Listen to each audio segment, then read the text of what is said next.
Pues seguimos aquí ahora en Tres Ramones, como dice Guillermo Ricard, pero ya no solo en Tres Ramones, porque aquí está el doctor Rafael Sánchez Cárdenas, que estará acompañándonos en esta... Para ayudar a entenderse a los Ramones. A los Ramones. Entre Ramones TV. Entre Ramones TV, ya tú sabes. Pero bueno, el tema que ocupa al país y lo va a ocupar por un buen tiempo, parece que va a ser el tema de la repostulación del presidente Danilo Medina, que a alguna gente no le gusta, pero el pueblo en las encuestas dice que es lo que quiere, pero más que eso, un examen simplón de esto. A mí podrían interesarme algunos aspectos del fenómeno en sí, de qué ocurriría si no hay, por ejemplo, si no pudiera ocurrir la repostulación del presidente Danilo Medina, porque en uno de tus análisis, Ramón Tejada, vi que dejas abierta, ¿no?, la inquietud, la duda de, bueno, o no más bien la inquietud o la duda, sino la posibilidad de que el país entra en una situación de legitimidad más o menos, si no ocurre, por ejemplo, que el candidato lo fuera el presidente Danilo Medina, porque las otras opciones todas que se presentan no surgirían, sería el término, ¿no?, con la legitimidad que aporta siempre una votación amplia. Sí, lo que es decir, no una abstención que es previsible en un escenario como el de no repostulación o de reelección. Déjame hacer una pequeña digresión previa, porque siempre me gusta para que los televidentes nos entiendan algunos planteamientos. Claro. Y es una digresión de lo que es un escenario y cómo se construye un escenario.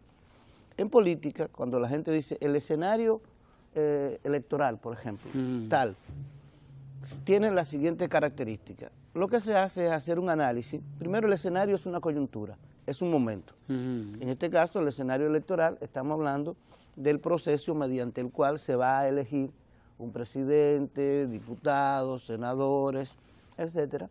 Y en ese proceso van a participar partidos políticos, a los cuales en el argot político le decimos actores políticos. Van a participar la ciudadanía y sus organizaciones, que son otros actores, los medios de comunicación, que son otros actores, los empresarios, que son otros actores, la Junta Central Electoral, que es un actor también.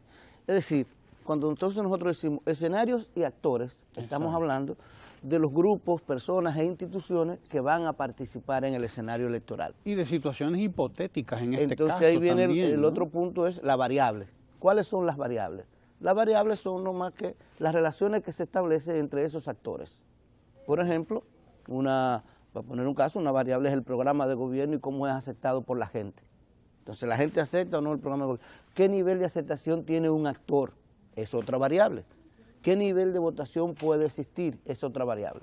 Entonces, cuando nosotros decimos, ¿cómo puede ser el escenario electoral? Estamos diciendo, ¿cómo se puede mezclar actores y variables, como en un rico cóctel?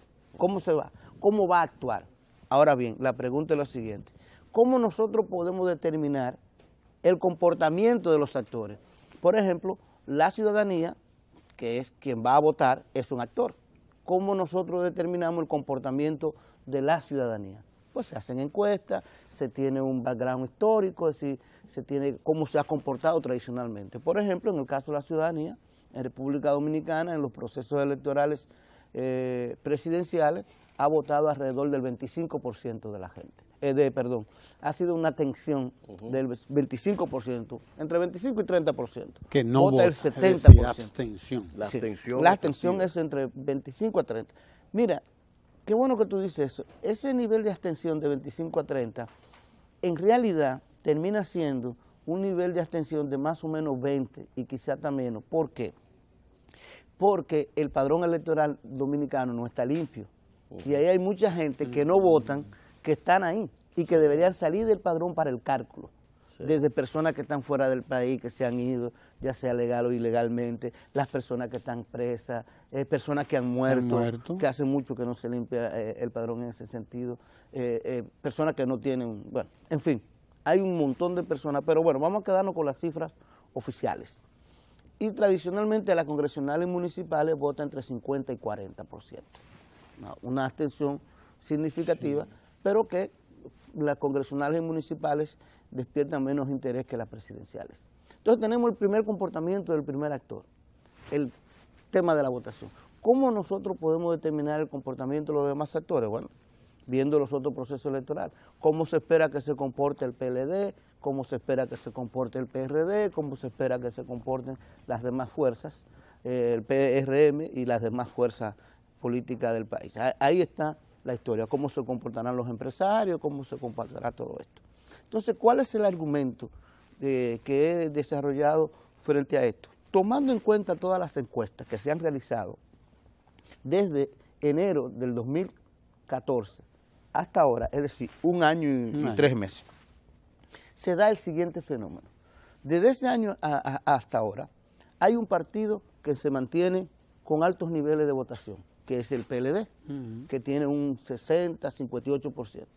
Hay dos partidos que se reparten niveles bajos, pero bajo medio, que es el PRM y el PRD.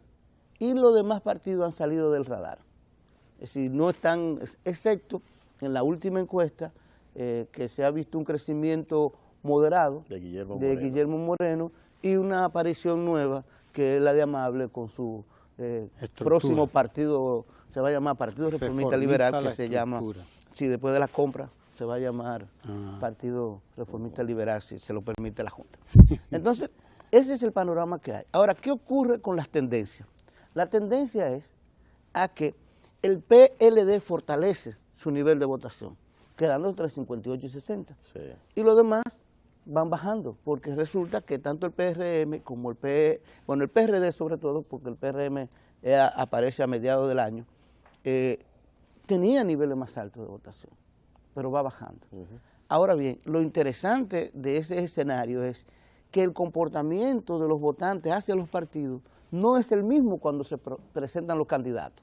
Si por ejemplo, si cambiamos los actores, el comportamiento del electorado es muy diferente. Si en vez de decirle a la gente por qué partido usted votaría, le decimos, si el candidato del PLD es fulano, del PRD es fulano, del PRD es fulano, de los demás partidos son fulano, ¿por quién usted votaría? El escenario cambia totalmente. Así es. ¿Qué ocurre? De ese 60% que votaría por el PLD, si el candidato es, por ejemplo, Leonel Fernández, solo la mitad votaría por Leonel Fernández. Es decir, hay la mitad de los que dicen que votarían por el PLD que no votarían por Leonel Fernández. Si el candidato, que hablamos de las encuestas. De las encuestas, ¿no? Que se han hecho durante un año. Es la tendencia entre un año. Lo del PRD es un fenómeno totalmente distinto al PLD. Si el candidato del PRD es Miguel Vargas Maldonado, como ya lo es, Miguel Vargas Maldonado saca un tercio de lo que sacaría el PRD, un tercio. Si el candidato del PRM, ya sea Hipólito o Abinader, el PRM sacaría más votos de lo que saca como partido, porque arrastra los votantes del PRD hacia allá. Ahora, ¿qué ocurre con el siguiente fenómeno? Si nos damos cuenta, estamos diciendo que la mitad de los PLDistas solamente votaría en un escenario con Leonel Fernández. ¿A dónde van esa mitad de esos PLDistas? ¿Por quiénes votarían?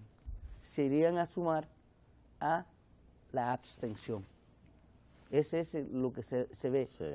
Solamente en el caso de que el candidato sea Danilo Medina por el PLD, insisto, eso están en las encuestas, la puede ver la Penanchón, en la Greenberg, en la Gallup, y como dicen, todas no pueden equivocarse, ni juntarse. Entonces, ¿qué ocurre? Todas coinciden en que la presencia del presidente modifica totalmente el tablero.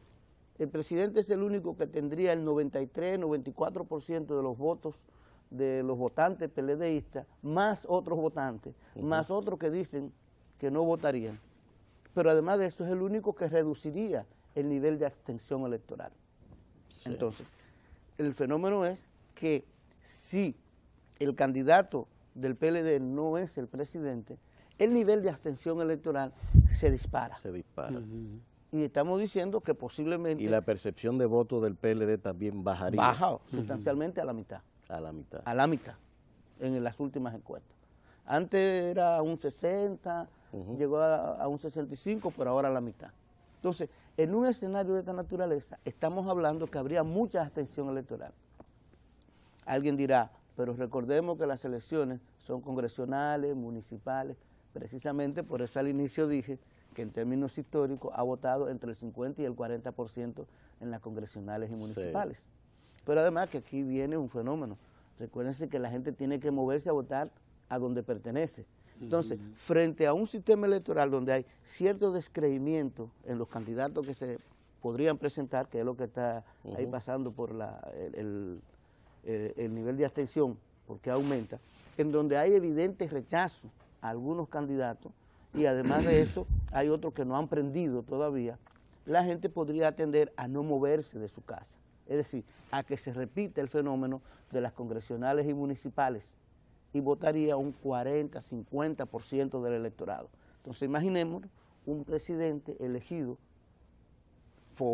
en una segunda vuelta, que es también el otro escenario, con un voto, digamos, de 25, 30% del electorado y con cierto nivel de descreimiento. Sí. ¿Qué va a pasar? Yo no he dicho, ni diría, que estoy augurando que si no va el presidente Medina va a haber niveles de ingobernabilidad. No. He dicho en este análisis, y es lo que es el mensaje, que si el presidente Medina no está en el escenario electoral, va a haber ese nivel de votación y por lo tanto el gobierno que de ahí surja va a tener grandes retos de legitimidad y de gobernabilidad.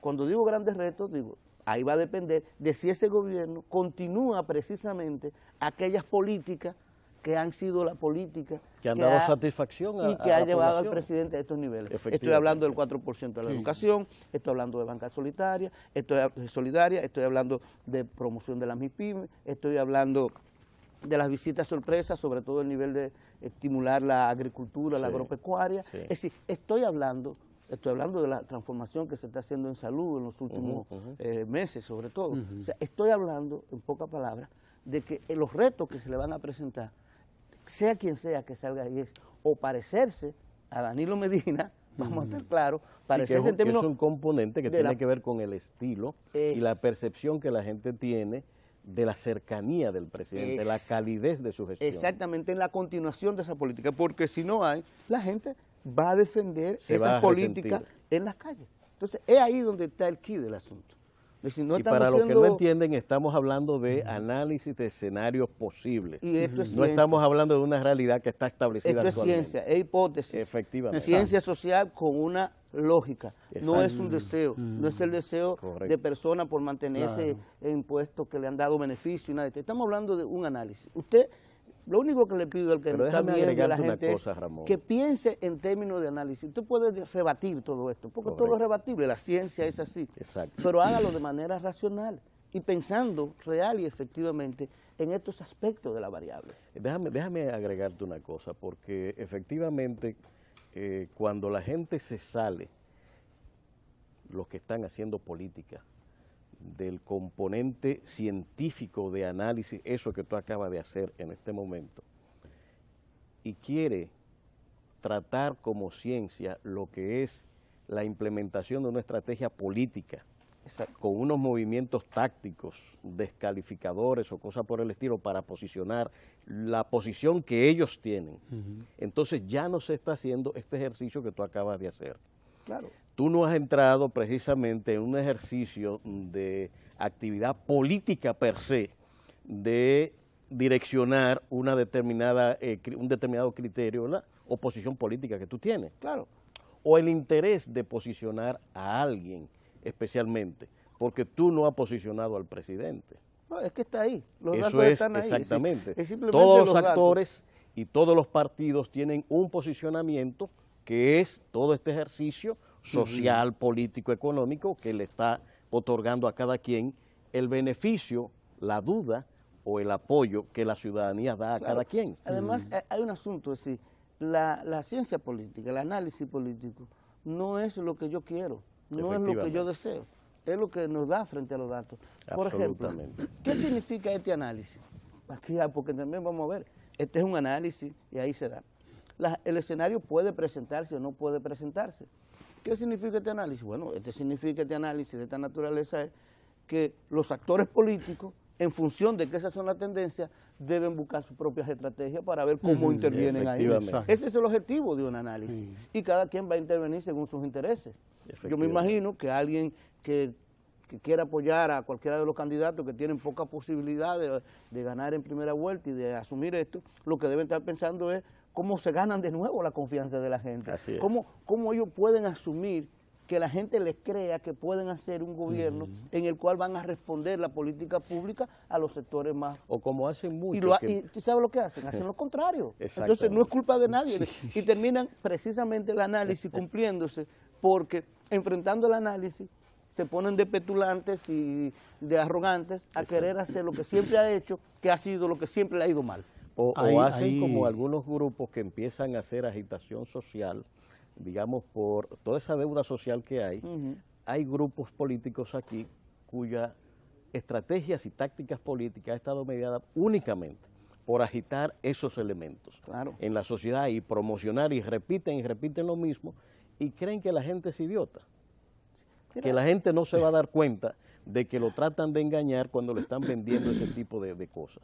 Yo quiero, Ramón, antes de que tú redondees tu exposición, ya que nos queda poco tiempo, hablamos de construcción de escenario, pero el escenario no lo has construido tú, lo han construido las encuestas. Tú lo que estás haciendo es revisando esa información y con esa información ella misma te dice los escenarios, cuáles son y lo que ocurre en esos posibles escenarios.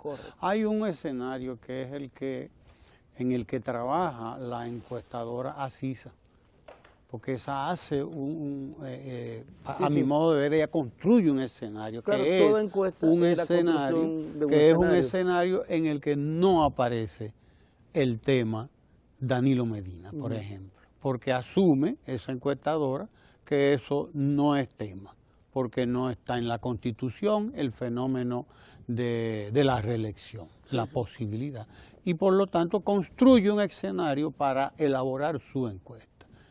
¿Entiendo bien o no? Porque también es la construcción de ese otro escenario. Sí, esa es la construcción de un escenario en el cual... Habría que ver si esto es más o menos científico. Mira, bueno, ya en una ocasión vimos cómo tú podías determinar si una encuesta estaba bien hecha, etcétera, etcétera. Yo siempre digo, mira, el problema está casi en todos los procesos electorales o preelectorales.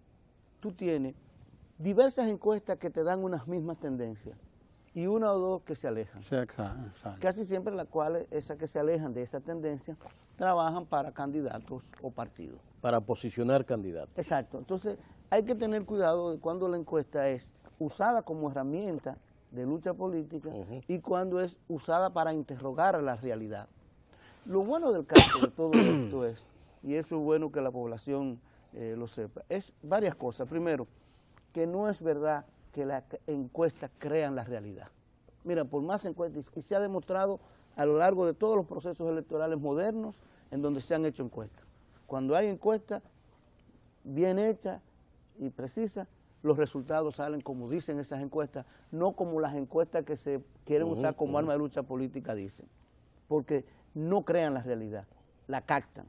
Pero por más encuestas que usted quiera hacer, el que sale a la calle y habla con fulano, con perencejo, con sutanejo y ve el ambiente, no es verdad que va a cambiar su deseo de votar por alguien o su apoyo a alguien porque una encuesta diga lo contrario. Eso que estemos claros.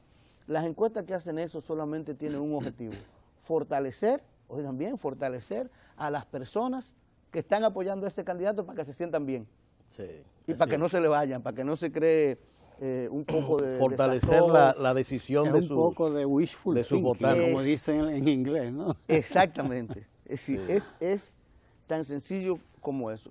No hay esa posibilidad. En cuanto a los escenarios, efectivamente, como decía, toda encuesta es la construcción de un escenario en el cual usted dice, bueno, los escenarios posibles son estos. Es hasta cierto punto legítimo que una firma encuestadora opte por no entrevistar en un escenario en el cual participe el presidente Medina por el impedimento constitucional. Hay un argumento que usted puede fortalecerlo. Sin embargo, esas mismas encuestas, todas esas encuestas, aún aquellas que se manipuladas, porque como dicen, hasta lo mucho Dios lo ve, no pueden obviar el porcentaje que tiene el presidente de aceptación, que es el único presidente que en 33 meses ha mantenido una aceptación por encima de los 80, o cercana a los 80, entre 75 y 80. Eso no se había visto nunca, el único presidente que todas las encuestas también en donde se cuestiona si se desea un cambio constitucional para volver al sistema anterior que fue modificado precisamente para favorecer a otros sectores. Si quieren volver al sistema anterior de 2 reelecciones consecutivas y después nunca más, dicen que sí. Entonces, a un escenario donde hay esas evidencias, yo creo que es también legítimo quienes interrogan a la realidad sobre el escenario posible de una participación del presidente. Ahora bien, interrogue o no la encuesta a la realidad sobre la posible participación del presidente, lo objetivo es que si el presidente no está en esas encuestas, en todas, el nivel de abstención se eleva hasta en un cuarto del electorado, más de un cuarto del electorado. Y ojo, cuando digo un cuarto del electorado no nos confundamos con el 25% de abstención, porque resulta que las encuestas, por razones técnicas, entrevista a quienes votan normalmente. Sí, claro. O sea que estamos hablando de un cuarto del 25%, del 75% de votantes. Y estamos hablando de un cuarto del 75% que normalmente vota. Por eso digo que puede ser entre 40 a 50% el proceso de votación. Bueno, gracias Ramón Tejada Holguín por estos análisis, que son científicos por más que usted quiera ver, o por lo menos buscan la cientificidad con la que mucha gente no quiere bregar por ahí. O como yo le decía a mis estudiantes, hay argumentos lógicos y racionales. ¿Usted quiere rebatirlo? Rebátala con argumentos lógicos y racionales. No con insultos, que yo no respondo eso. Exacto. Muy bien. Gracias por estar ahí con nosotros en esta conversación de siempre, nutritiva, además. Quédese ahí porque además queda la agenda de Ojalá en lo que tiene que ver ahora con la agenda cultural. Así que quédese para que disfrute de la gala cultural de hoy.